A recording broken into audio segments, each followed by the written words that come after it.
Savage Nation, here comes a challenge to you wonderful, compassionate progressives out there. Here's the article. 2 arrested for hanging Obama effigy on Kentucky campus.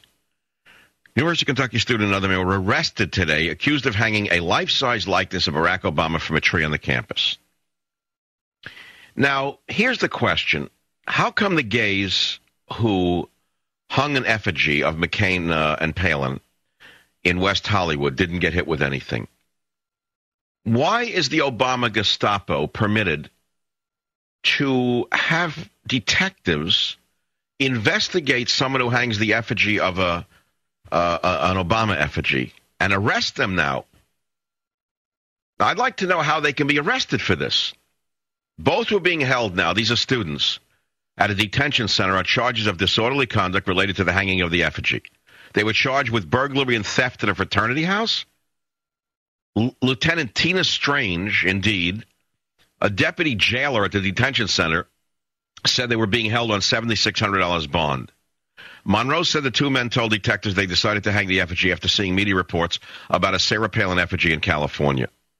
Now, I wouldn't hang an effigy. It's not my style, but these are kids.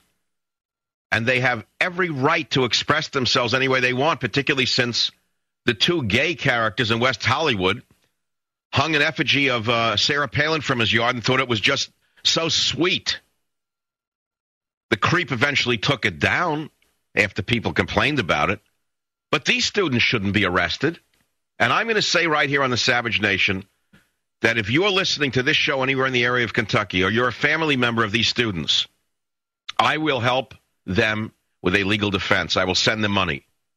Both Joe Fisher, age 22, and Hunter Bush, age 21, of Lexington, Kentucky, these kids should sue the police chief and sue the creepy college president who did this to them.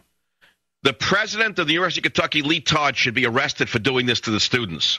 This creep, the president, says the effigy violates the university's code of ethics, and they could face punishment. Well, my friend, Mr. Todd, if this is what you have become, another little martinet, Obama fascist, you know where you belong? You belong in China, not in America. So again, I offer these young men, not because I agree with the effigy, because it's not my style. But what's good for the goose is good for the gander, isn't it? We can hang an effigy of Sarah Palin and say, I'm sorry, and take it down. Why can't they say, I'm sorry? They said they expressed remorse for a stunt that had gotten out of hand. That should be enough already. But the college campuses are Marxist hotbeds, and America will become a hotbed of Marxism if we let this Marxist Obama win. This is an example of it. You understand that? You understand the danger you're in right now? Sacramento, Dennis, you're on the Savage Nation. Go ahead, please.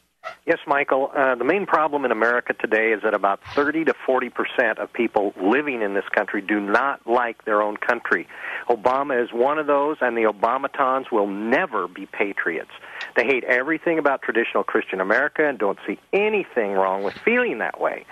So I'm sick of people saying... Well, yes, these guys are major league deconstructionists because they were brainwashed by the Marxist theoreticians of the 60s who taught them that America needs to be broken down and rebuilt in the image of Karl Marx.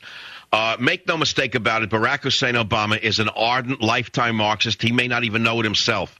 But his policies reflect, his writings, his speeches reflect that.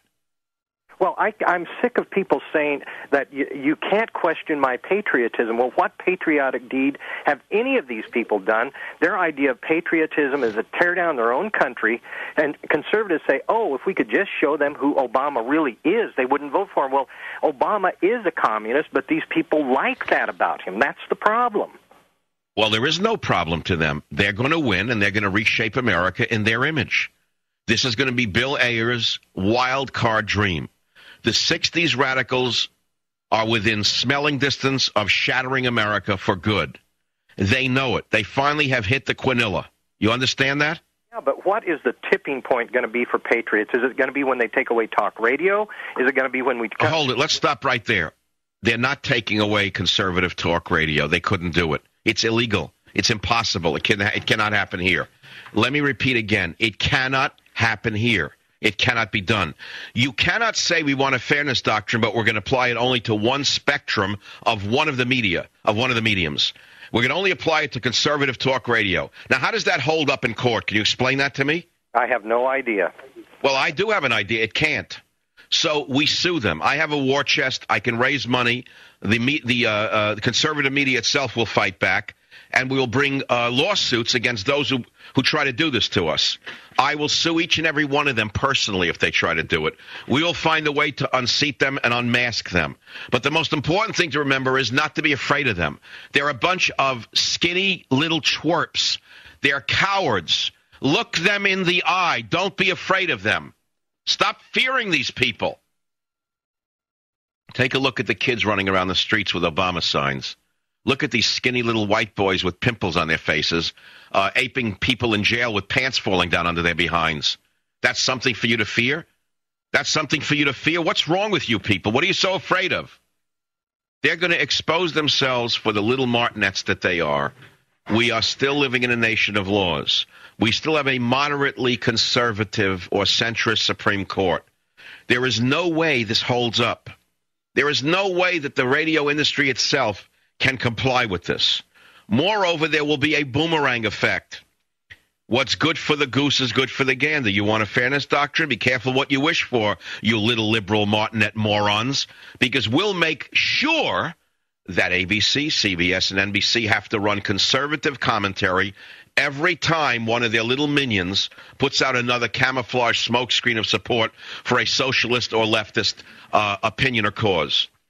They can't comply with that either. How is this going to be managed? It's impossible. So stop worrying about it.